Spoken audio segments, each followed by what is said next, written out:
Through the years, I've had, a lot of fun painting on glassware and then also creating like a frost effect. You guys hopefully will see some of my older videos in my YouTube channel that we have on glass painting. And the folk art frost that we used to have is discontinued. So now they've come out with the Murano paints, and they come in opaque, they come iridescent, transparent, and then also there's a new frost that's available that is a little bit different to use than our traditional paint products, right? You'll notice that they come in more of a squeeze tube application, and you're going to squirt it on a little bit, your glassware, and work it in. Okay, so you can definitely brush it on, we can sponge it on, and then the traditional way of doing it is definitely just applying it and in a tapping motion. Okay, so if you haven't seen the Murano glass, there is definitely some videos out there from folk art explaining all the different ways that you can play around with folk art.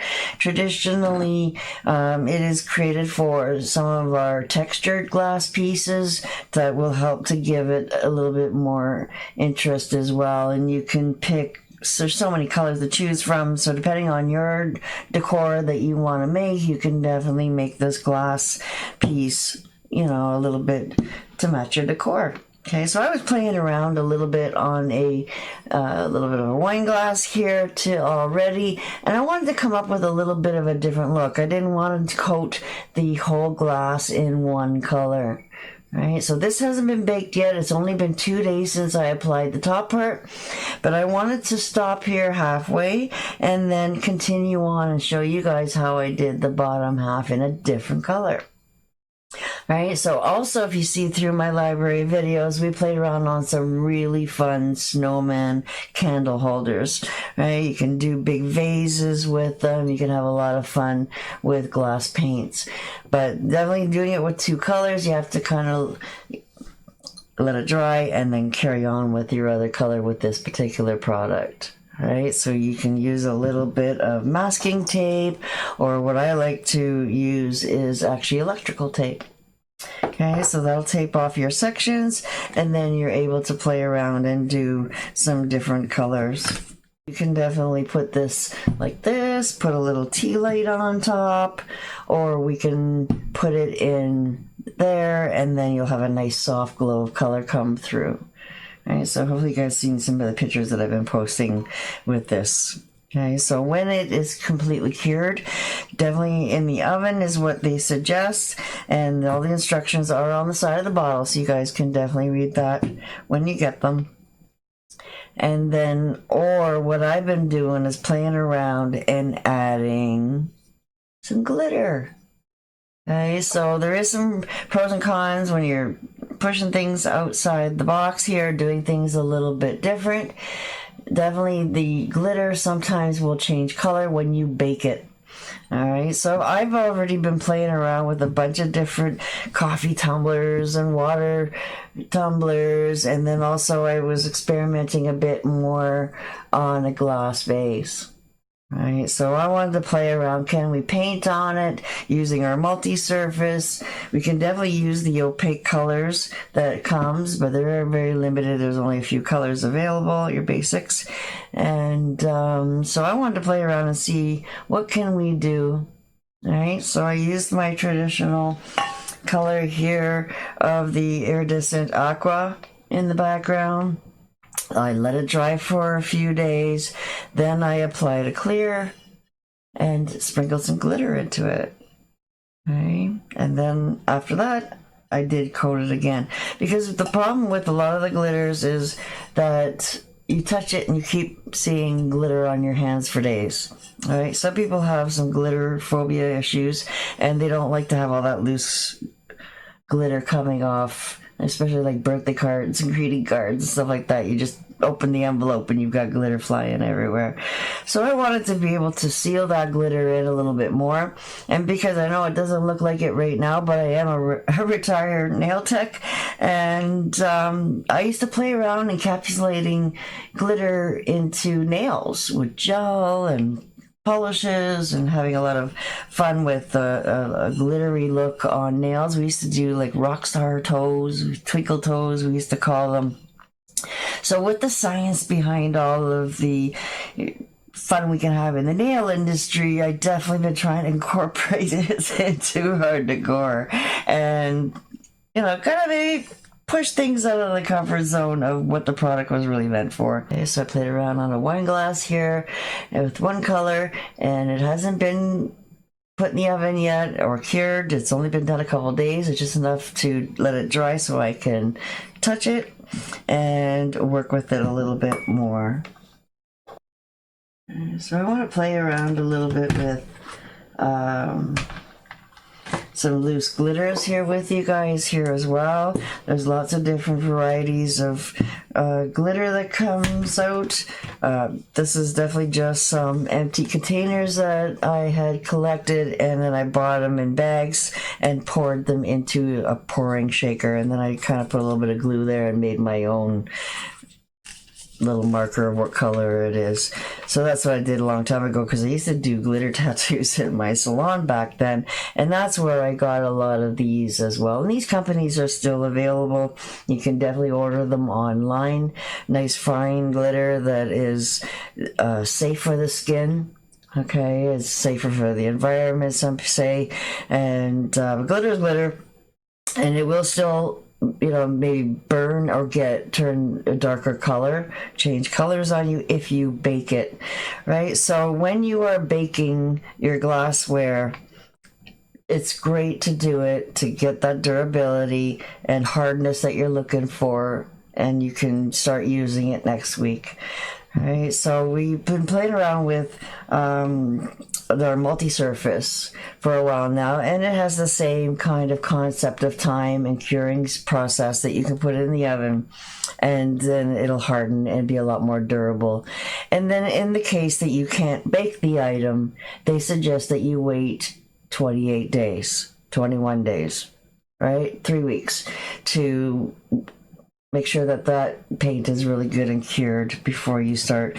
Maybe it's a washable item, right? So you want to hand wash a lot of your glass paintings, right? So definitely Mod Podge came out with another product line too.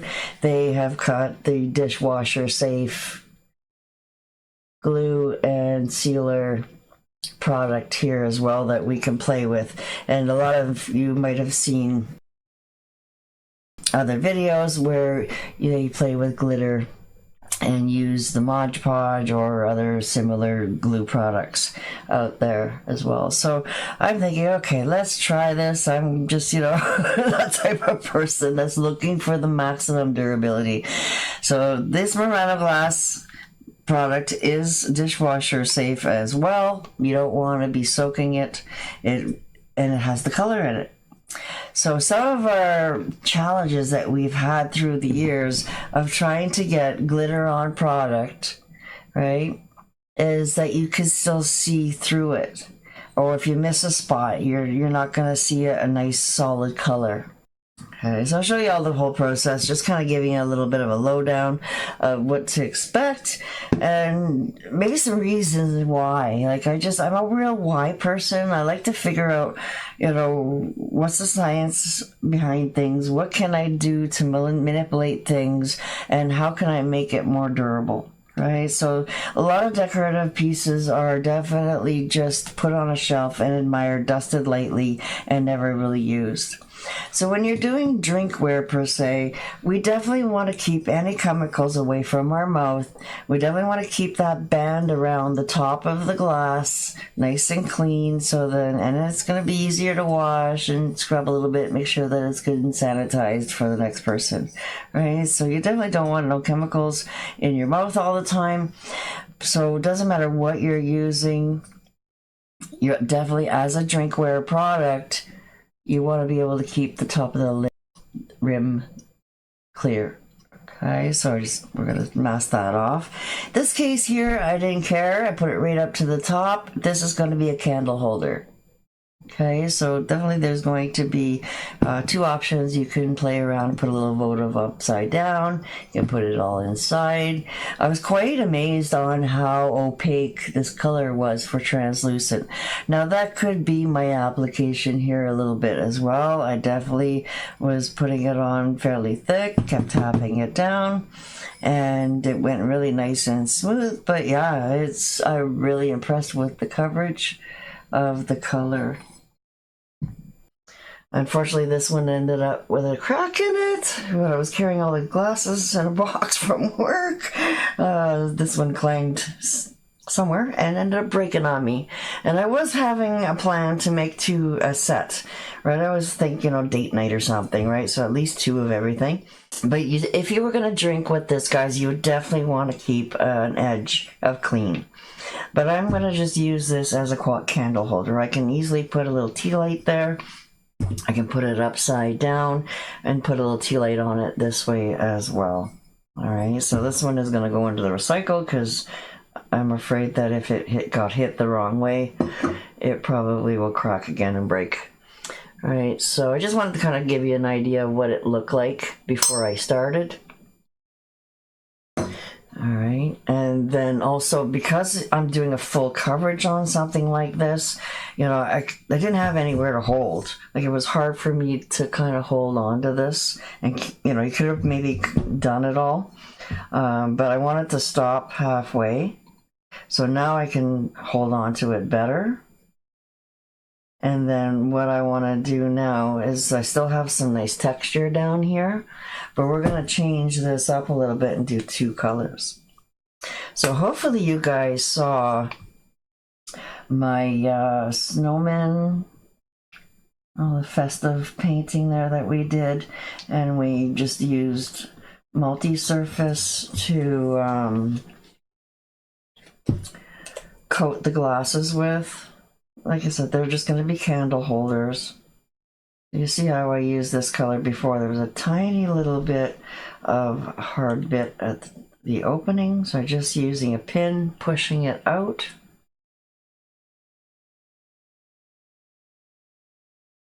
All right, making sure you got any dry stuff off of your tip. If you really got a lot of hard, dry stuff, it's been a long time since you used it, then you might have to just go soak this in some water and really use a pin and get it all cleaned out. And then you can reuse your lid again. Okay, so just make sure you're happy with that. And then now I'm going to put this in a nice straight line along the bottom here.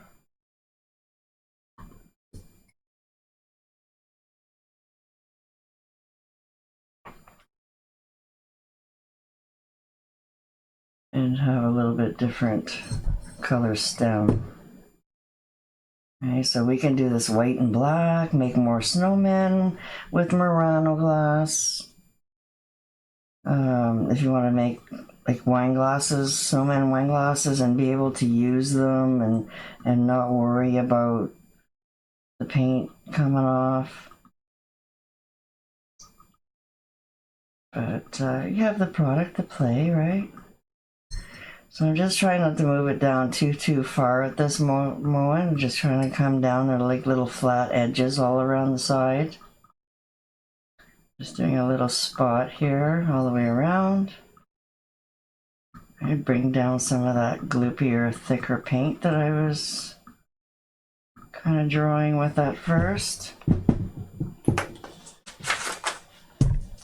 And because this is a much thicker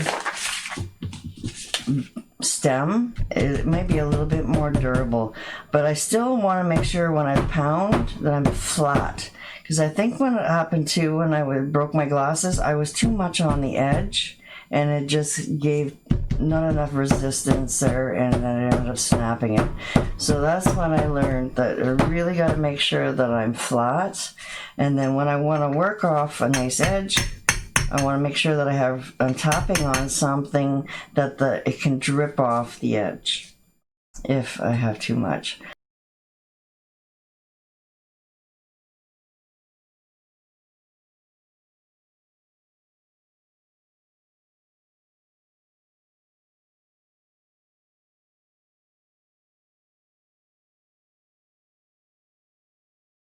Okay, so I just want to make sure this is nice and straight. I notice it's a little bit crooked.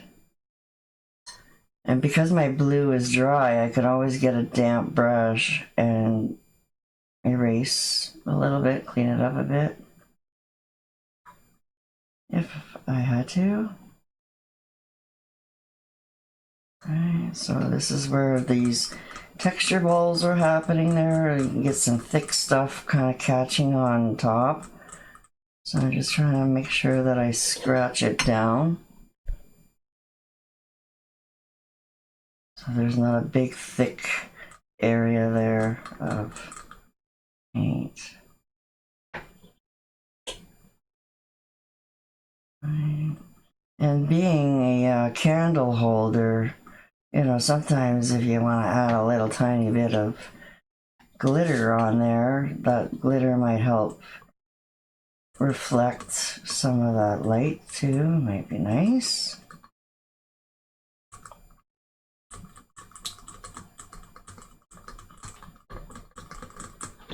So I'm going all the way around my edge. A little bit of tapping. Try to tap flat down.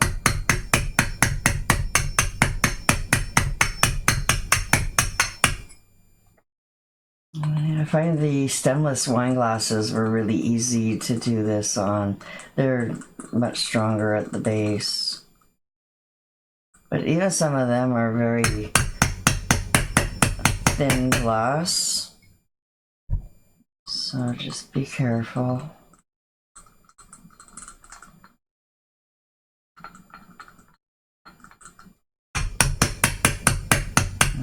So I'm working the texture areas really slowly now, making sure that I don't have too much in there.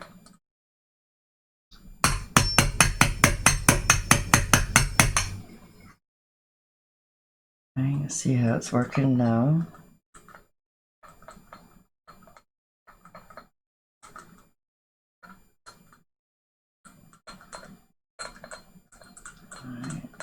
Because this is really strong little texture here, little tiny bumps.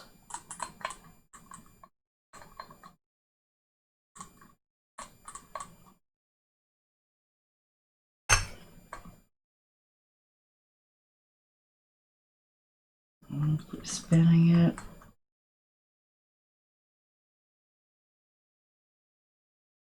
Working it around the edge now. All right. As long as you have something to lean it on, it's kind of easy to do that. And wherever you have gravity to help you, it's gonna drip down.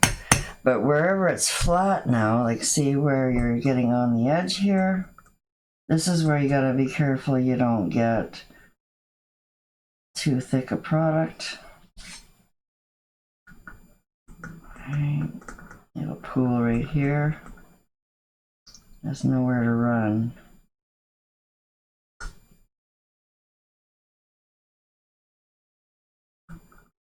So hopefully you guys can see. And this has got metallic in it too, so it's got it'll have a lot of little lines in it. So I try to go like more in circles, so then that way the pattern of the metallic will follow that style a little bit, not scratchy looking. Right, just kind of like in circles, back and forth. And it'll give the silver a bit of movement. Alright, so I've got some bare spots in there.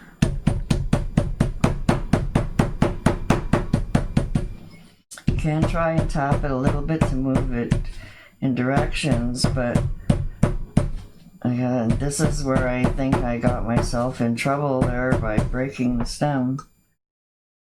So just very light, encouraging taps, not too vicious here. Alright, a little bit more product. Trying to see if I can move anything more down. Right, because right here on the base might be too thick, so I can move some of that off onto here.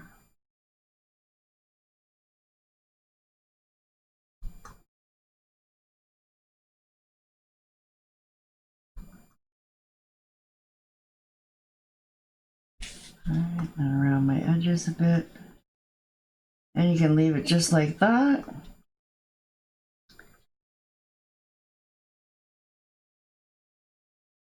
Or you can dust it with glitter. Right, so if you want to leave it this way, you don't need to do the bottom. Right, you can definitely just keep a little votive in there, and it'll look really pretty with the translucent blue coming out. And then if you really wanted to add glitter to maybe just the base of this and use it this way, then you could definitely keep going and adding more product. Okay, so I'm just going to leave it like this, and because I can always come back and add to it another day. Right? Take your time, play with it, have fun with it. Okay, so what I want to do is just play with more glitter.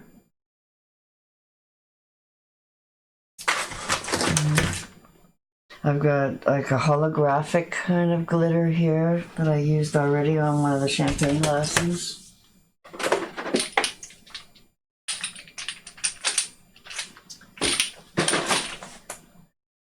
And then I have another one that is just real simple glitter, like it's like all silver. It's got no other reflective colors. All right, so let's try a little bit of that for a nice sparkly look. Okay, so I'm just kind of tapping it out.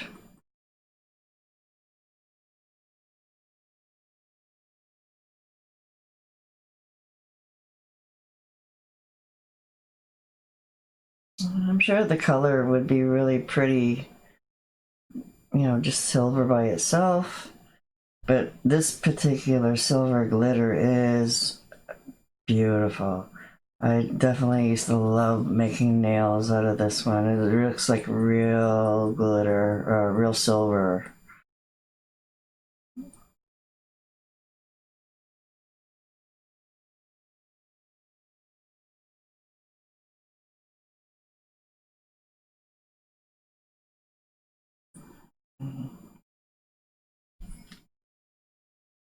Sprinkle it around the edge.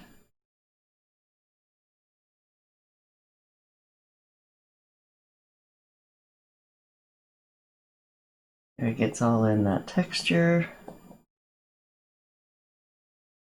Right, that's why you don't want your texture to be, your paint to be too wet. Especially when you're putting glitter in. Alright, what do you think of that goblet? Really sparkly, eh? Okay, so we're just gonna let that sit and behave. And pop this back in.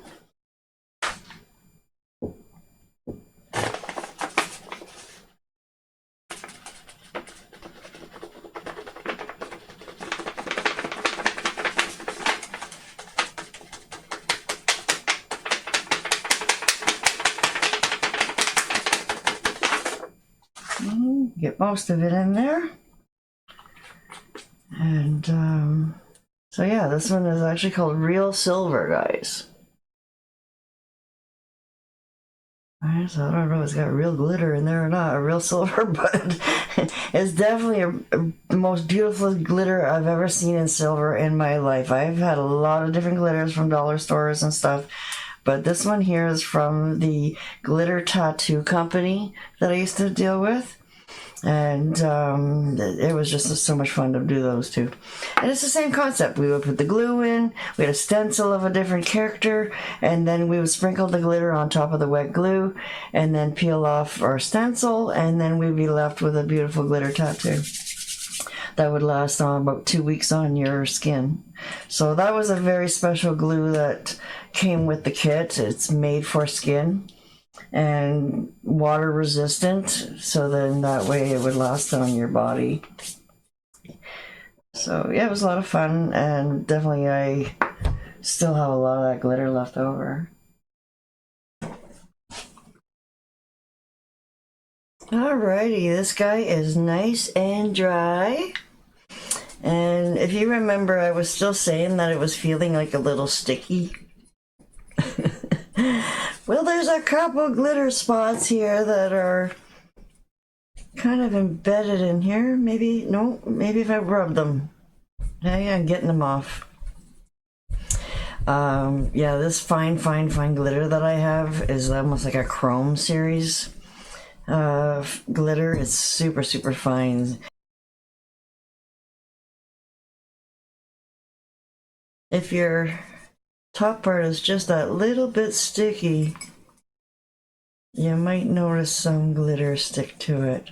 But I think as I'm rubbing this with a soft towel here, it is coming off good.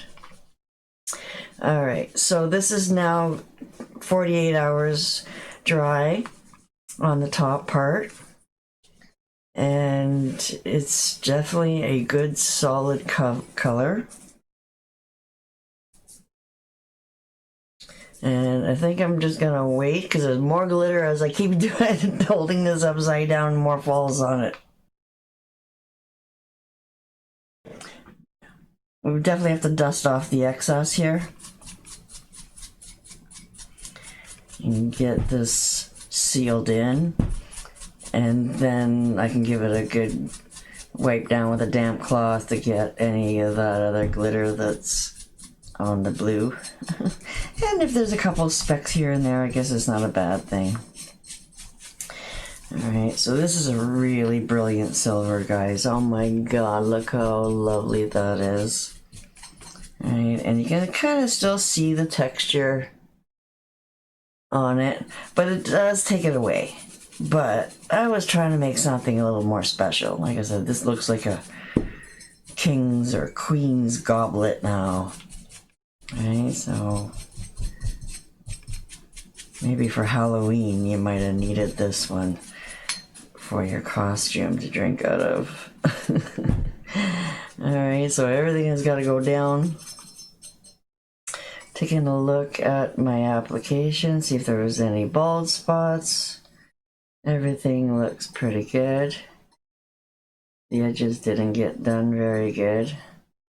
But if I choose to make this a candle holder from this direction, then definitely I can come around here and add another layer of wet silver and then sprinkle this and get this all really good and covered.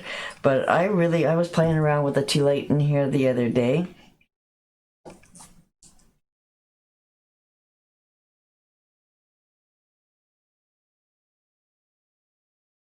And you can kind of see how it glows in the dark with a nice candle ambiance. There are all the details of these little textured lines comes out really nicely. So yeah, it's something fun. Like I said, I did have the intentions on making 2 of these guys, but after one broke, that kind of debunked that idea. And so now I just love the shape of it. I wanted to play with it a little bit more. Alright, so that's our goblet candle holder. And you could try and put a coat of clear on the blue as well. But at this point, I know I'm going to be picking up silver in my clear. So I really just want to get this silver locked in there. Alright, try not to touch the blue. so it doesn't lock in any of that glitter that might be static electricity on. Because I think that's what it is. It's so light and fluffy glitter that it's just kind of sticking on the glass. But, you know, once it's all good and cured, guys, you know, then we can go and rinse this under water. Maybe that might take off some more of that loose glitter that might be just stuck because of the stickiness. Yeah, just this particular glitter is definitely light and air fluffy. Like you just breathe on it and it just flies everywhere. Alright, so this is definitely nice and coated now. We can let this dry. And cure for a good month. It doesn't really matter. It's a candle holder. Give it a couple days. And then you can start using it.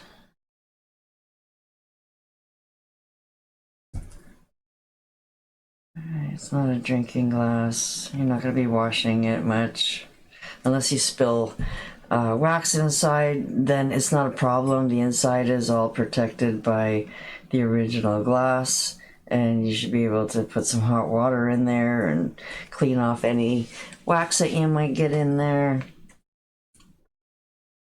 But I wouldn't put a votive in there. I would just put in maybe a little tea light. And that way it's easier to keep it clean.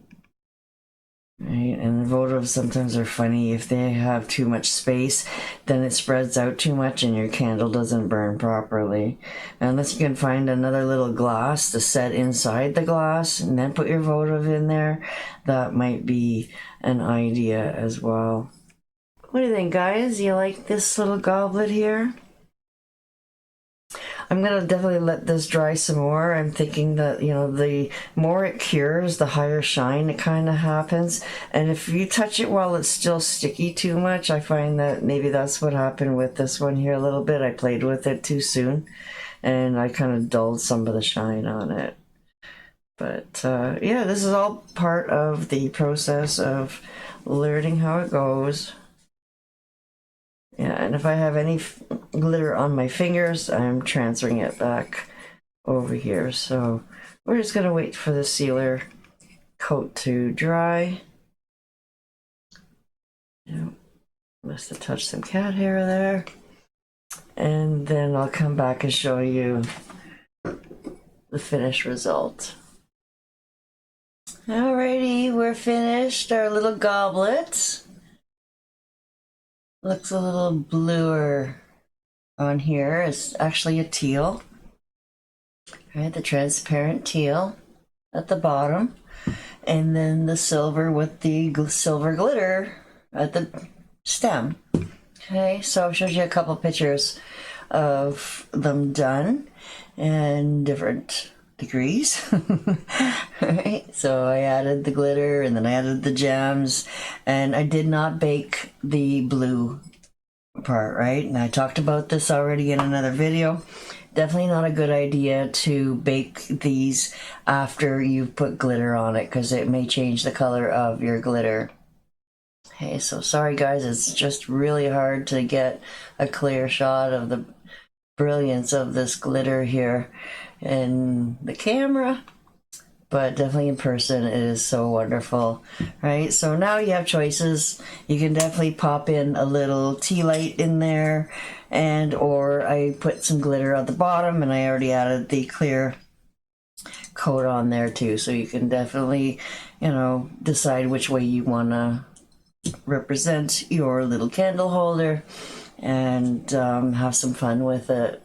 All right, so definitely when you bake these guys, it would come probably a little lighter, a little more translucent, higher shine. All right, so in hindsight, playing with these products, I definitely would consider on doing the top part, waiting the 2 days, 48 hours, then bake this part, then flip it over and apply your glitter to the stem, and then you can add your gems. All right, and then you might get a little bit more translucent color All right, so I showed you guys the traditional application here, and this is definitely changed colors after baking. It definitely went a lot more translucent and a little bit lighter in tone, and it's not so pink. If you saw the original, it was definitely looking a lot more, a little bit lighter pink tone. Okay, this is the vintage pink. All right, so it does have different lighting. It does show the pink a little bit more. The amber colors, right? The copper color would definitely be a lot more oranger than this guy here. So he's a little bit taupey, kind of pinky taupey color. All right, so you can put some tea lights in there and make a nice little night light out of them. Make some nice candle holders. Definitely, if I was going to use this to drink, I would have definitely left a rim around, not covered in the Murano glass like this one here. Okay, so if you guys want to see more application of how I put the glitter in and in these glasses and adding some one-stroke techniques, definitely there's another video there. Just check below in the video list and you will see how to add one stroke to your Murano glass. Okay, so I've got separate videos for these guys to try to make them a little bit shorter, and then you guys can find the one that you're looking for to keep playing. All right, guys, so I hope you have a lot of fun with it, and because I sure did. And I am not being sponsored by this in any which way or form. This is my pure opinions on my experience on playing with this new product. And I'm definitely going to be playing more with them. If you guys want to see me make some more bride and groom glasses, then definitely pop a little comment down below the video. And let me know that you want to see more. And definitely like and share would be wonderful. All right, happy creating, guys. We'll see you again soon.